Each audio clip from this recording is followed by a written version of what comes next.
शुभ सकाळ। आज गोटे वीडियो देखिला परे मो मनरे बहुत कष्ट एवं जंत्रणा अनुभूत होउची। एई कष्ट जंत्रणा मु आपणक आगे शेयर करुची। मोर जड़े सांग सैन्यबाहिनी भारतीय आर्मी रे चाकरी करिची। ये छुट्टी रे घर को आसतिला। तार जेति दिन पे छुट्टी रे आसतिला से संपूर्ण पूरण हैनी, किंतु ए दुई दिन भितर भारत सरकार तरफ जो मीटिंग होइतिला बा जो परिस्थिति हेची आपण माने जानिथिबे जे काश्मीर पहलगाम रे आमर 28 जन निरीह पर्यटक मानकू आतंकवादी माने केमिति हत्या कले आपण माने जानिथिबे। धर्म पचारी का पैंट खोली आम भारत रे एक माने गृह युद्ध करिया पय सुचिंतित षड्यंत्र भावे आम निरीह पर्यटक मानकू हत्या कले। जो माने अधिकांश लोक हनीमून पाई से जगह को जाउथिले। जीवनर द्वितीय इनिंग्स बाघर परे जा कहती गोटे द्वितीय इनिंग्स मनीष आरंभ करता से हनीमून बनिया को जाइथवा समय आतंकवादी माने अति निष्ठुर एवं निर्मम भावे आमर 28 जन पर्यटक मानक हत्या कले। सेतिपाई देश मर्माहत अवस्था अच्छी। समस्त भारतीय मनरे भय क्रोध आतंकवादी प्रति घृणा भाव सृष्टि होची एवं यार बदला नबाकू समस्त भारतीय चाहूचंती।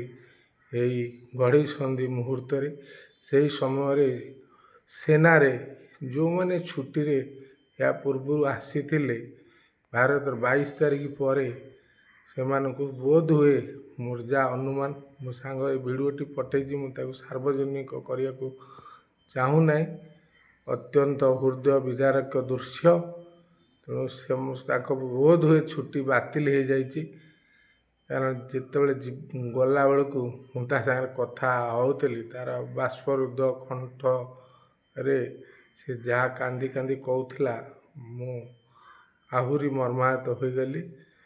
जो जहाँ भी हो बोध हुए किसी बड़ निष्पत्ति होबाकू जाउची।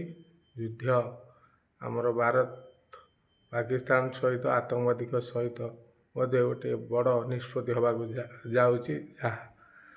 से जो गला बेले मो सांग ता बापा माँ परिवार गुरुजन ग्रामवासी मानकू ठारू जो आशीर्वाद नौची एवं कांद कांद मुहरे समस्त को विदाय दौरान ग्रामवासी भी शोकाकुल परिवेश रे ताकू विदाय दौरान एवं से मध्य कांदी कांदी गाँव बापा माँ गुरुजन ग्रामवासी आशीर्वाद नहीं से वर्तमान तार कर्मक्षेत्र भारतीय आर्मी रे जोग देवाई गोटे बड़ आह्वान सम्मुखीन होगापाई भारतर टेक रखापी भारतर गौरव रक्षा करने से पुनर्वार्ता छुट्टी पूरण न होगा सत्वे ये फेरी जाउची। तेणु ये जो भिडियोटी मु देखला परे मो आखि भी छल छल हो जाउची। ता सहित कथा हली प्रकृत रे गोटे कथा कहबी भारतीय आर्मी मानकू कौन सी परिस्थिति रे सैनिक मानकू केबे भी तांको पराकाष्ठा किंबा तांको समालोचना करवा उचित नुहे। यदि आपण मैंने ये वीडियो देखिए निश्चिंत अनुभव करें। वीडियो बेसी लंबा करूनी आखि छल छल हो जाउची ये वीडियोटी देखला परे। तेणु मुझे एतिकी कहूची आम भारतीय आर्मी सब बेले एक नंबर रही आसला एवं रही आसुव। आम भारतीय आर्मी सैन्य बल को मोर अशेष अशेष धन्यवाद अभिनंदन शुभकामना। सब बेले आम भारतवासी आपण सांगे छिड़ा कारण आम भारतवासी जाचु ଆପଣ ସୀମାରେ ସବୁବେଳେ 24 ଘଣ୍ଟା ସୁରକ୍ଷା ଦେଉଛନ୍ତି ବୋଲି ଆମେ ଏଠାରେ ଖୁସିରେ ଶାନ୍ତିରେ ଜୀବନଯାପନ କରୁଛୁ। ତେଣୁ ଜୟ ହିନ୍ଦ, ଜୟ ଭାରତ, ଜୟ ଆମର ଭାରତୀୟ ଯବାନ। ଧନ୍ୟବାଦ, ନମସ୍କାର।